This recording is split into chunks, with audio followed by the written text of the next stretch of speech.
healthy lifestyle is expected to increase your life expectancy by, up to 24 years. The focus should be on the biomarkers, and the food is just a means to an end to achieve optimal biomarkers. If you ask someone, how long do you think you're going to live? People are just like, I don't care much because the last 10 years of my life, there is a big chance that I'm going to be sick. So yeah, it's like about adding healthy years to your life. For most people, their biggest bottleneck in their longevity is gonna be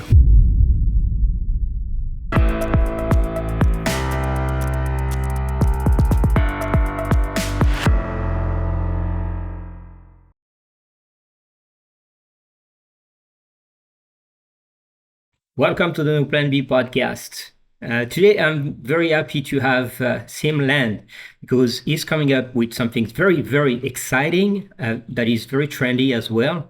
A new book about longevity. Siim, welcome to the No Plan B podcast. How are you today? I'm doing great, and yeah, I'm happy to talk about all things longevity and I guess lifespanning or extending lifespan. right on the topic, lifespanning. So your new book is the longevity leap. After the quantum leap, we're going to talk about the longevity leap. It's a very cool title. How did you come up with that? Yeah, so there was this study a few years ago that looked at the difference between the global life expectancy and what they called health or disease-free life expectancy, so like Healthspan. And they found that the average life expectancy in 2020 was 73 years, and the Healthspan was like 64 or something like that. So there was like a pretty big gap between the maximum or the average lifespan and the years they lived without any of these chronic diseases. So there was like a huge gap there, and that's where the kind of a title comes from as well, that there's like this gap that you want to cross with your lifestyle that kind of slows down and delays these chronic diseases, and you need to kind of take the leap to cross this gap. And to also, my book doesn't go into the topic of like life extension per se in terms of extending maximum lifespan, because we don't have currently any technologies or therapeutics that would extend maximum lifespan. So the book is more about, okay, how do you bridge the gap between health span and your potential, your genetic potential to live as long as possible. So it's more about, like the down to earth, practical, everything that everyone can do on a daily basis. And maybe like the longevity leap 2.0 will be about the other radical life extension technologies that might emerge, or some of the ones that we already know about. Yeah, I like that because this is what I was trying to do. Like you said, lifespanning, like people, when you talk about lifespan, they go like, if you ask someone, how long do you think you're going to live? People are just like, I don't care much because I know that the last 10 years of my life, there is a big chance that I'm going to be sick, and I don't want to live that leap. And I don't have to have that experience. And if you were to extend my life, I don't want that period of time to be extended.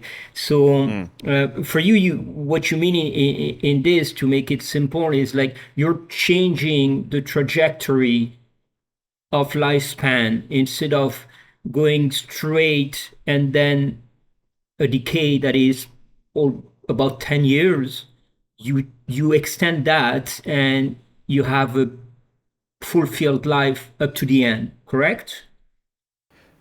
Yeah, so extending health span will certainly improve the quality of a life, and you're going to be more independent. But I think it's reasonable to say that extending the health span will also extend your lifespan a few years. So yeah, it's like about slowing down the decline and slowing down aging, and extending or adding healthy years to your life. So that's the subtitle of the book as well. So you slow down the decline and slow down aging so that you could add healthy years to your life and live longer, as well as live better, or with higher quality. Healthier, longer, better, healthier. This is the question, the big question mark that everybody has. How do we do that? Is it by implementing technologies and what people have been talking for the past 25 years and called it biohacking?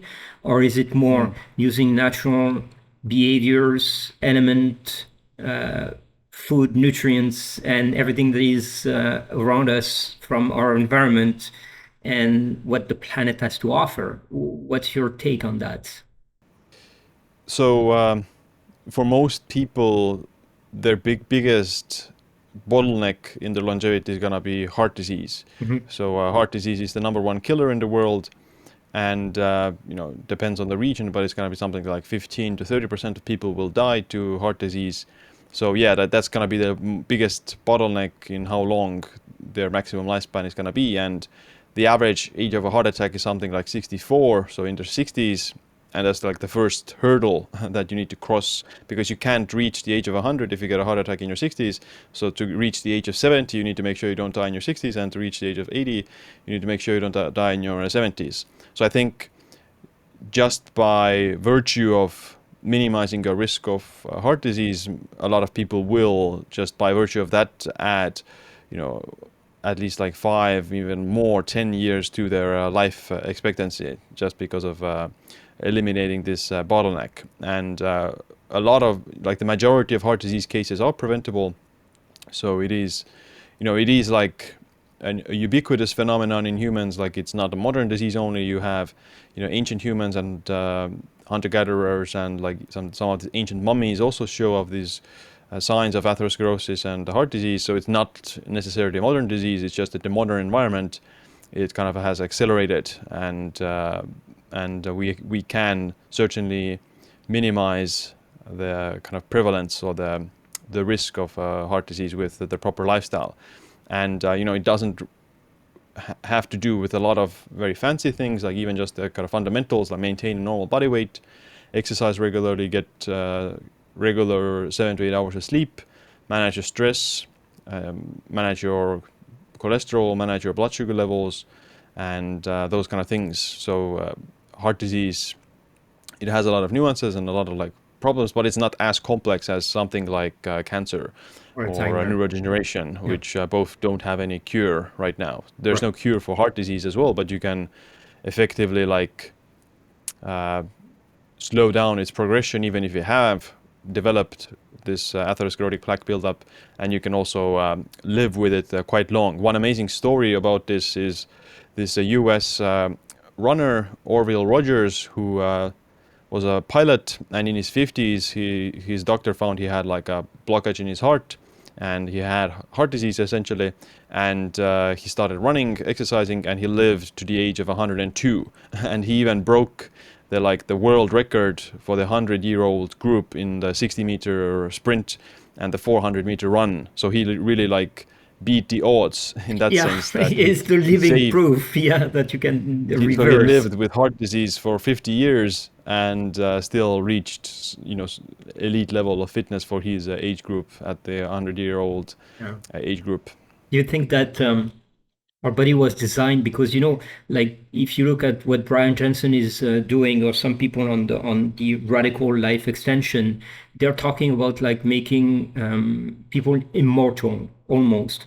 Um, I do believe personally that our body has been designed to fade away in one way or the other. The expression of our gene makes sure in a way that we're not going to stay forever on this planet, and heart disease is one of them. To reverse it, what do you think about this immortal Mm. dream that some people are chasing today?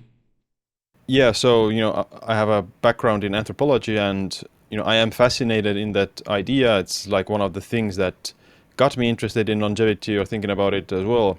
And you know, it's one of those like hardest questions ever Mm. that humans have ever pondered upon.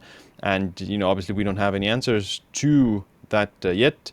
I guess the argument is, yeah, that in a few years or decades, AI is just going to help us develop these technologies and therapeutics that extend our lifespan and slow down the speed of aging exponentially. So right now there's like no evidence for that. We can all be like optimistic, and we can certainly develop AI and see what happens. But yeah, it's hard to figure out how it's going to look like, because yeah, like you said, the human body is designed to kind of deteriorate, and entropy is constantly fighting, Right. or deteriorating your body. So I don't, if we ever gonna be reaching radical life extension, that humans are gonna live hundreds of years and potentially forever, then it wouldn't be with our biological bodies. Like it would be with something Yeah. else. Yeah. And that also kind of brings up the question of the nature of consciousness. So what is consciousness, and can you like transport your consciousness to another body? I personally think that you probably wouldn't be able to take your consciousness and put it into an immortal body, or constantly swap them out, because your consciousness is your body in that Correct. sense. Like Yeah. your body creates your consciousness. Right. All your memories are embedded in your body. And let's say, if I take my consciousness, I put it into your body, I wouldn't be Siim inside John's body. It would be John. Yeah, Like it wouldn't be Siim. Siim would disappear, because I would I wouldn't have my own consciousness, because my consciousness would disappear, and it would just take your body's form, if that makes sense. Yes, There's like it very does. good. It does. It top bottom and back and forth communication that makes us who we are, and the proprioception of our bodies as well. You are right, 100%. But before we go to putting our consciousness into another body, the next step, I do believe, is probably to have transplants of new organs that are probably be printed or generated in labs. Yeah. Does that affect our consciousness? That's a good question too, Yeah, that's another question. Yeah, like how far will you take? I think, if you replace your limbs, you will probably still have the same consciousness. Right. And if you replace your kidneys and maybe liver and other organs, so how far will you take it? Like, is it only the brain that is left that maintains your consciousness, or is it, once you reach like 50% of your being robotic and 50% you're being the same biology, and then after that you lose it? So it's hard to say, like, where does it begin and where does it end, because consciousness is such a complex or paradoxical phenomenon, and researchers don't know about it Yeah, and that there much is yeah, either. So yeah. And there is no consortium on that, and there is no like implementation of rules that would say like if you vote for someone, 51% makes him the leader, but for the body, I don't think that it's going to be applicable that way. right. Let me jump on the genetic side of it. You have a background in anthropology. You have an intensive background on nutrition as well.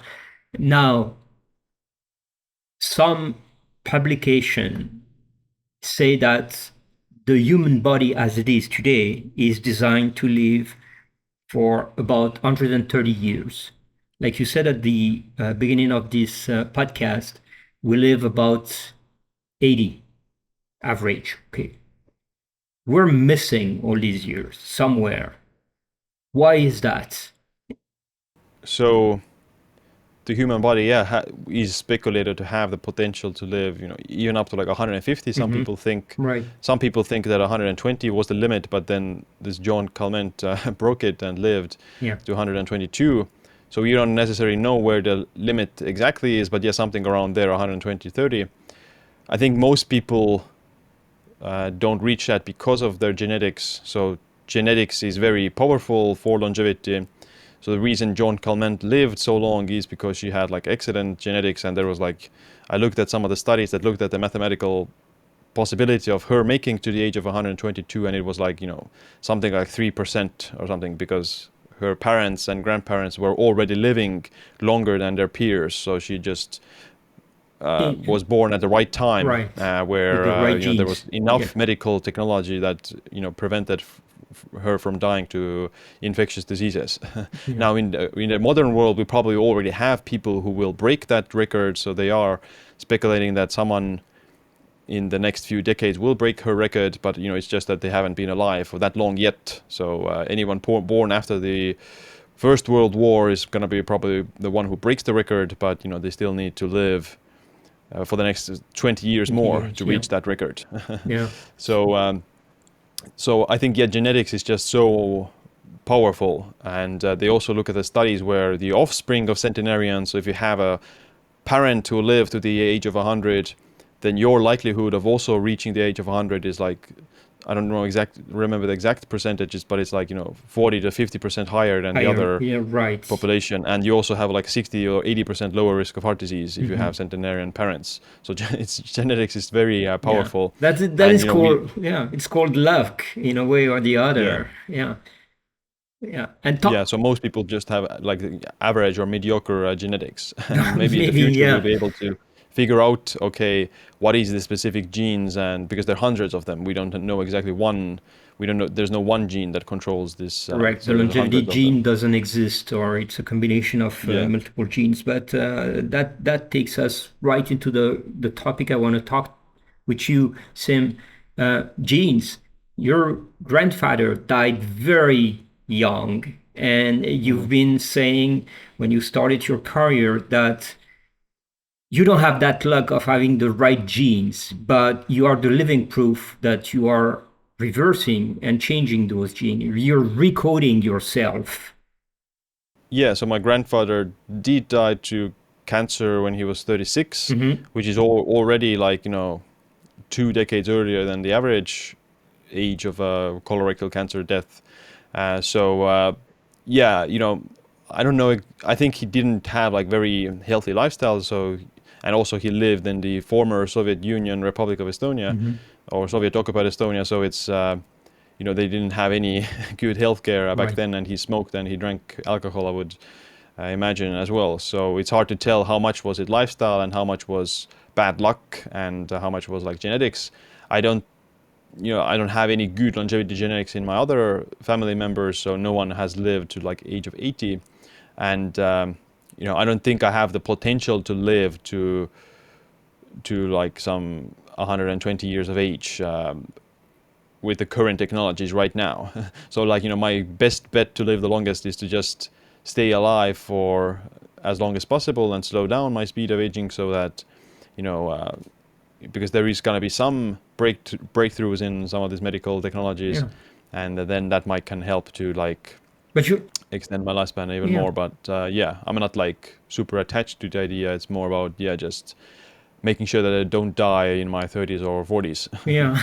But today, like if we make some math, you're a young guy and your Hmm. speed of aging is zero point 0.6, I think, some things like that.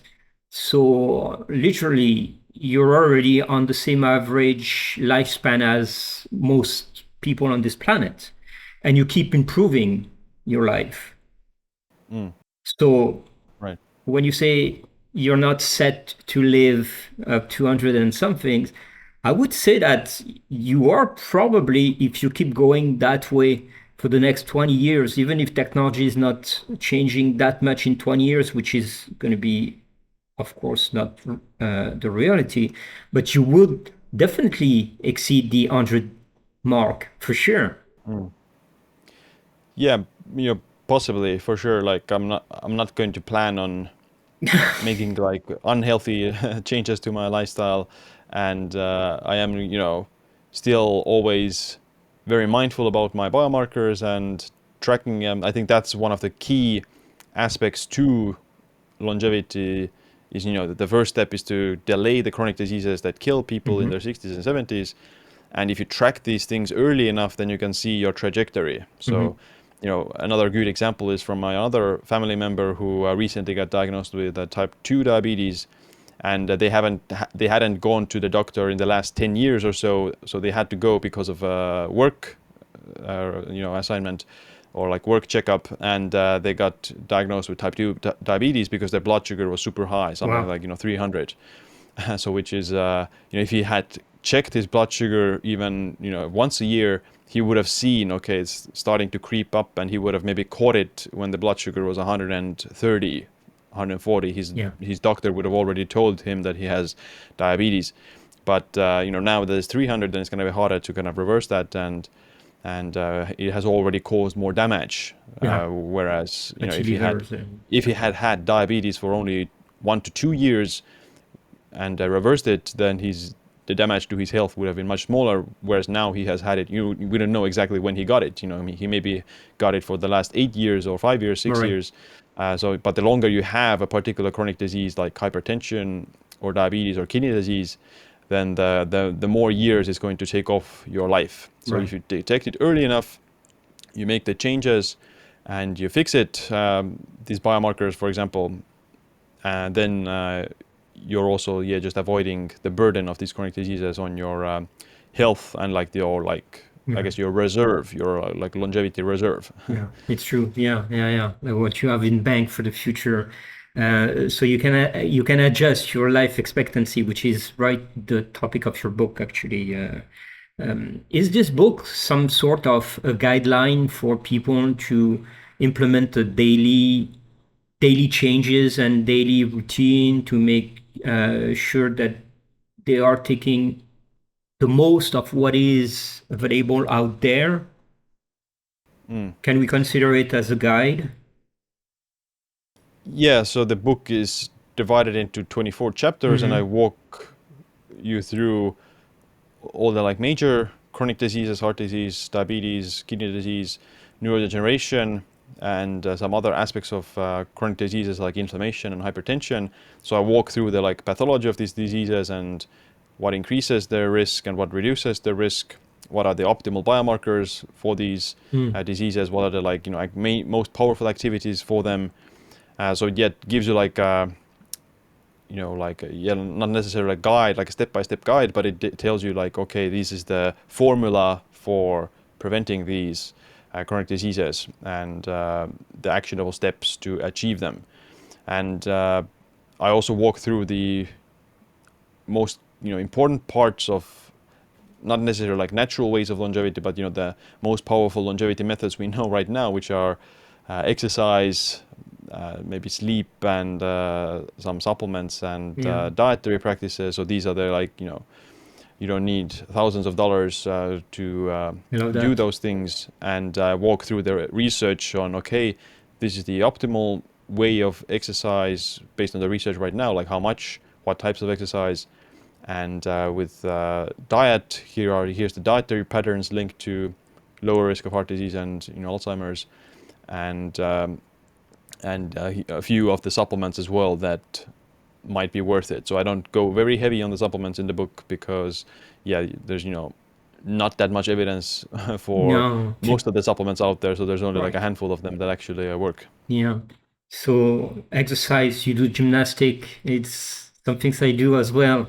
And it's one of the best sports for sure. But some people say that you need to lift weights because gymnastics seems Mm. not to be enough.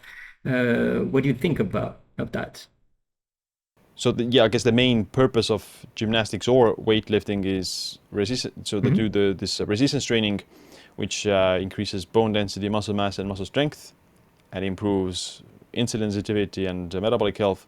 So you can achieve that with kettlebells or resistance bands or barbells or your body weight. So it doesn't really matter which form of the resistance training it is. Your Hmm. body just detects the resistance. And I like calisthenics and gymnastics exercises because it's a bit more fun, and I do think there is some value for the functionality aspect as well. So you also learn how to maintain balance and mobility and just learn to move your body through space. So there are some unique values there. Maybe for like if you want to really, I guess, so like for bone density you need like weight bearing exercise Hmm. or some high impact plyometrics. So like gymnasts do have pretty high bone density, but that's because of they do like the That. tumbling where they Yeah. run and they Right. smash the floor super hard to do like a flip or something. So this like impact, powerful impact, is one of the driving forces of bone density, and you mimic that as well with the barbell or some weightlifting. So maybe if you're doing regular calisthenics, you might get a fraction of that, unless you are doing some sort of plyometric exercise as well. Or the way I do it is that I do add some weightlifting, some heavier barbell exercises, but I also do most of the time like calisthenics and stuff like Yeah. that. So I do tend to like mix. Depends on what season it is. If it's a winter, then I'll do mostly weightlifting, but at summer I'm doing mostly calisthenics. Yeah. I live in Miami, so I do calisthenics all year long. Nice. Yeah. That's very nice. Yeah. Yeah. There is no winter here. It's interesting to see the impact of calisthenics on the overall biology for sure, and I'm fascinated by what you can get from calisthenics in general. But I want to take you to a topic that I know that you are an expert to, and I want maybe to challenge you a bit if you allow me to do that. Diet and nutrition. Today, if you read what Peter Attia was saying in his book, he said like we know more on atomic and subatomic field than we know on nutrition, and there is no proof, no track record on everything. But you wrote so many books that are related to nutrition. What do you think of that statement? Do you think that nutrition is known and can be applied and can be implemented consensuously, or is it still a field where we're exploring and where it's going to change, and what is true today is not going to be true tomorrow? Like we see so many, like for example, the eggs. I think what Peter Attia was referring to was probably the hard way to do, or difficult way to do these observational studies. So there's just so many confounding variables that usually affect the results of these studies, and you can really adjust some of the factors to make the results say almost like almost anything. So I guess he was referring to that. So there are still like some very nice clinical trials, short-term clinical trials, unfortunately, that do find certain outcomes, such as the effects of, I guess, olive oil on certain cardiometabolic risk factors, etc. You can quite easily like find out, okay, what happens to people if they eat olive oil, butter, or margarine, or nothing at all. So or like a placebo oil. So like what happens to them? So you can, in the short term, can see some changes in their cholesterol and lipids, and so that kind of thing. So that is certainly like valuable, and I think we can certainly learn some things from there. When it comes to these long-term observational studies, then I think one single study is never going to give you like an answer, or it's never going to be a definite statement. That's why you should never like look at the headlines of a single study, or headlines in a magazine or an article that eggs, eating one egg a day is like the same as smoking, or vice versa, eating 20 eggs is the best thing for you. You should never look at this one study. You want to look at the totality of evidence, and if there are a lot of conflicting results, then you might not be able to draw any conclusions from there. But if there are dozens of studies across the world in different groups of scientists and different countries and different populations, different age groups, and they all show a similar trend, not always like a 100% accurate or the same results, but like a same trend that, okay, it does appear to increase the risk of mortality at a certain dose, whatever that food is, then I think it just means that, okay, there is something there, because one single dot isn't enough to make a line, but if there are a lot of dots, then it will make a line. Right. So for example, in these observational studies, they'll find that ultra processed food consumption is linked to higher risk of Alzheimer's and heart disease and mortality. But I would say that you could still eat some processed food and probably still live pretty long, as long as you're in a moderate calorie intake, and as long as you're getting all your vitamins and minerals, and you're getting enough protein, and you're also exercising. It's going to be slightly harder, but I think there's nothing in the literature and in the biology of humans that would say that you couldn't be able to eat like a slightly more processed food diet, as long as you're still maintaining optimal blood markers. So I think a lot of people might be focused on the foods, that okay, I need to eat these foods because they're healthy and they're going to make me live longer, but they ignore all the biomarkers. Right. So I think the focus should be on the biomarkers, and the food is just a means to an end to achieve optimal biomarkers. Of course, there are some foods that are going to worsen your biomarkers, and generally a healthier eating pattern like whole foods they're going to be more likely to improve your biomarkers. But there's also some outliers people who are going to be able to like eat whatever and still have optimal blood markers. And I wouldn't say that they're somehow increasing their risk of mortality just because they eat a cheeseburger and they still have six-pack abs and optimal blood sugar and stuff like that. So there's no like magic behind eating a food, or like there needs to be some sort of a step between heart disease and eating a cheeseburger. So the step between heart disease and a cheeseburger is elevated cholesterol and elevated blood sugar and inflammation and triglycerides. But if you never have elevated lipids and elevated inflammation, then you're never going to get heart disease either, even if you are eating a cheeseburger. So there's Correct. something else in your Yeah. lifestyle that protects you against eating the cheeseburger. So I think, yeah, like too much focus is on the diet. Yes, you want to like 80% eat your food, whole foods like fruits, vegetables, some meats, fish, eggs, plant proteins, maybe some dairy if you're tolerant, and etc. And nuts and seeds. Like, there's a lot of individual preference and individual like response to different foods. So I wouldn't say that there is a special perfect diet for everyone. It's more about, okay, what kind of foods help you to maintain this optimal biomarkers, and it can change. Like, in the past I've eaten more animal based. I didn't eat like any fruits or anything like that in the past. My blood work was actually worse objectively. Right now I'm eating a slightly different diet. I'm eating less meat, more fish, more I guess more Vegetable and carbohydrates, yeah. and more nuts and seeds and berries and stuff like that. But my blood markers are more optimal. So, it doesn't mean that I wouldn't be able to achieve the optimal blood markers with an animal-based diet, but it means that, you should change your diet based on your blood markers and course correct accordingly, in my opinion. Yeah, and what is true today can be different when you turn 50 or 40 or 30, and Yeah, for sure. any change you have to be careful on that. I used to drink wine every day for years, and even more than wine on the weekend. And today I know that if I take wine, the day after my calisthenics is gone. It's Mm. because I'm getting older, I guess. So you have to Right. adapt and you have to understand, you have to listen to your body.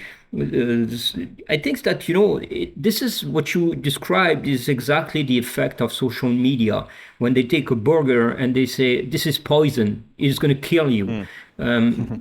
It's just like put it in perspective. It's not that poison. It's poison, yes, but you're not going to die and you're not going to get heart Right. disease because you had that burger, for sure. Yeah. You wrote Yeah. some And the book on dose. keto as well. Yeah. Yeah. I initially started my like writing career with some ketogenic books. I was doing it myself back then. I changed, I guess, my own lifestyle a little bit more. The reason I did it was I wanted to progress more in strength training and exercise, so I just needed more carbohydrates, and it didn't make sense for me to eat low carb Mm, if I don't have diabetes and mm, and other yeah, things, and I'm also exercising. So yeah, like I think there's a lot of like fear about carbohydrates. When I started eating more carbohydrates, I lost body fat and gained muscle and got stronger. So yeah, like a lot of other people actually who have like coached have also experienced something similar, that their metabolic rate increases because of eating carbohydrates, and they lose body fat pretty rapidly because of that. So I think, some people might do better with a low carb diet. It's certainly maybe more satiating and easy to achieve a calorie deficit with, because if you're eating only vegetables and meats, yeah, then it's hard to overeat. Uh, but at the same time, I'm feeling equally as satiated and equally as mentally sharp, and my physical performance right. is actually better now by eating less fat and more carbohydrates. Yeah. So, there's, Yeah, I'm on yeah. the same diet as you, actually. I eat pasta every day. I eat Mm. protein every day. Yeah.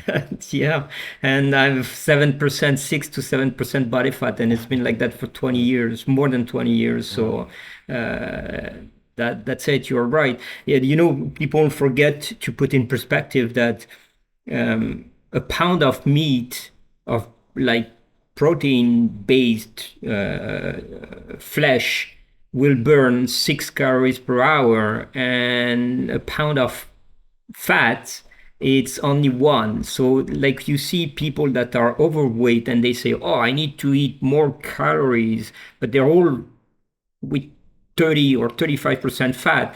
They don't burn it. They keep stocking and Mm. stocking and stocking fats and more. So Right. yeah, it's probably like you said before, a combination of what you do: exercise, walking, activity, probably mental activities as well, and the diet that you have to adapt. And there is no shoes that fits to everyone. You are Mm. 100% right. Tell me, Sim, when is this book available? Because I see that it's pre-order on the website. Uh, yeah. So right now, it's getting printed and shipped. to the US, and Oh, okay. I'm also shipping from EU, and it's going to be available in September, so early September, first week. Depends, yeah, like which country you're at, Okay. but I'm aiming for that. Yeah, everyone will get it somewhere between the first to second week of September, and yeah, it's gonna be pretty, I guess. Yeah, like I wrote it for like 10 months. It took me a lot longer time to write than I expected. I initially planned it to be finished, actually last November, but I just went into this mode that okay, I'm gonna write it, so I'm gonna make it, as accurate and as thorough as possible. So to really go through all the studies and try to find like a narrative or like this trend line with all these lifestyle and dietary recommendations. So it just took me a lot longer time Yeah, to but write. But that's, I think, but it's my best work yet for sure. That it yeah. has over 8,000 references, Wow. and yeah, I'm super proud and excited about it. Yeah, I can't wait to read it for real because the space of longevity is changing. It's interesting to see how much money is floating this industry now, for sure. But one of the other things that is very interesting to look at, Sim, you've been a biohacker like I've been for years. Your biological age is down really low, like mine. And we've been into the extreme biohacking, and I see in you what I actually see in me is like we have this tendency of becoming softer on the biohacking side of our personality. Can you Mm. explain me what brought you there? I think it's just more like a rational perspective right now because like you could spend hours micromanaging and creating Excel spreadsheets about your sleep data or some supplements and blood values, etc. But I think right now it's almost like it's too early to do that because even if you do micromanage your supplement routine, you know it's not going to extend your lifespan. Maybe it's going to extend your lifespan by a few weeks or months, Months, yeah. like a supplement routine. And yes, you could micromanage your sleep, but if you just spend hours micromanaging your sleep and the routines, then you're actually losing out on actually living your life. So I think right now it's just we don't have anything that powerful that would like radically extend your lifespan. So right now, if you want to micromanage your longevity, then you would want to, create an AI company and start working on AGI. Like you would be more productive. You would like get to radical life extension faster that way, rather than reading the studies or micromanaging the spreadsheets, because those things aren't going to really move the needle that much. A healthy lifestyle is expected to increase your life expectancy by up to 24 years Mm-hmm. compared to the general population, and it's very like basic stuff like regular exercise, good diet, don't smoke, no opioids, don't binge drink regularly, so you can have a little bit of alcohol every once in a while, social relationships, and those kind of things. So it doesn't require a lot of rocket science to add up to 24 years to your life expectancy. You just need to be, I guess, more diligent with the tracking side, so that you just look at the Or okay, conscious. what's your Yeah. blood markers, but you don't need to like micromanage them to that extent, because chances are some of the very simple changes are already going to improve those markers as well. And dietary changes are very easily to improve your lipids and blood sugar. Like a Mediterranean style diet, you can't go Mm-hmm. wrong with that pretty Yeah. much based on the research. If there is a single diet out there that is good for longevity, then that would be the Mediterranean diet. Mediterranean. And just like looking at those kind of things, and also like doing some extra exercise, you can't Mm-hmm. go wrong with that either. Yeah. So even Yeah. just going for some, it doesn't have to be intense exercise, just walking more, hiking more, and maybe doing some more cardio or some Yeah, because the VO2 max yoga. is a longevity, Yeah. it's a key longevity factor. So probably you need to improve your VO2 max if you want to extend your life. Definitely, we're going to end up on this because I want to take you there. You know, David Sinclair and all these molecules that he brought to the market from NAD, NMN, and now we see the spermidine and all these things. Mm. What do you think about those supplements that are playing a role on the sirtuins aspect of our biology? Is this something that you believe that it's going to bring something, or is just like another supplement like others that have been brought to the market? Yeah, so a lot of them don't really work, or they haven't even found to extend lifespan in animals. So, for example, so there is one study that Sinclair published about NMN that extends the lifespan, but that was like the only one, and it was like 10 years ago. And with NR, the other NAD booster, there's no like life extension studies. There are some interesting clinical trials in humans that it helps with some aspects of inflammation and maybe like walking speed, or those kind of things, and NMN as well. There are some clinical trials that it improves walking speed and insulin sensitivity. But yeah, they're not like these radical life extension molecules that some people might want to claim. So I think in a few years they'll probably be way in the back burner in terms of the talking. And resveratrol was Yeah, previously thought to be a life extension molecule, but that's a good example. it's not really proven to be so. And right now, I hear every once in a while a lot of people say they are taking resveratrol, but at least all the leading figures in the longevity field aren't taking it, or they're not saying that it works, and Yeah. that the human evidence about it is also somewhat limited. With spermidine, with dietary spermidine, there is certainly some associations between increased dietary spermidine and reduced mortality, but you want to eat it from the foods like mushrooms, vegetables, and wheat germ and cheeses and those kind of things. But the supplemental spermidine in humans so far hasn't been found to work. So I don't think if it's gonna work. We'll see in the next few years, but right now it doesn't work.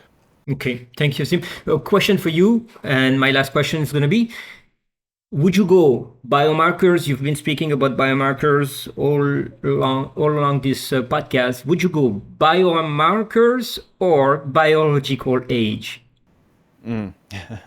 Right. So the idea behind biological age is interesting. You have this single marker that tells you your health age, but the problem is that those clocks right now, they're kind of from wall to wall in terms of their accuracy, and a lot of these different tests, they use different clocks, they use different DNA methylation sites to measure the biological age. So there's no gold standard. So this is the test that actually tells your age. So we don't know, whatever company they'll say their test is the best, but there's no like gold standard for that test. And there's some studies showing that it fluctuates also quite a lot. So like viruses, infections, getting sick, even during the day, the circadian rhythm affects these biological age test results. So I wouldn't like use it, or I wouldn't like really rely on them that much. But with the more traditional biomarkers, we have a lot more studies and more Yeah. clear like clinical outcomes and actual health outcomes.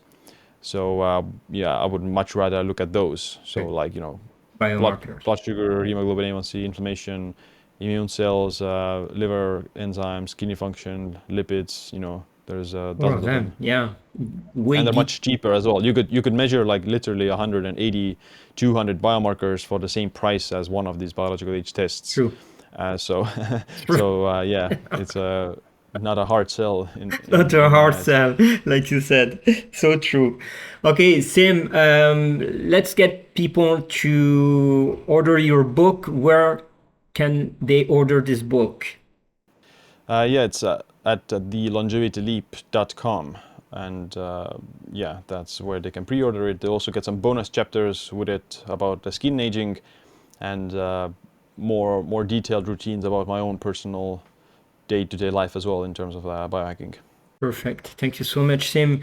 I'd love to have you on a second interview for Biohackers magazine because what you do is definitely aligned with our mission, educating people. This is what you do at your best, and you do it well. This book is so promising, so great to have a book that is going to be explaining everything about the longevity. Thank you for your contribution to this world and to the longevity at large. It was a great pleasure having you on this podcast, Siim. Thank you so much. Pleasure to talk with you.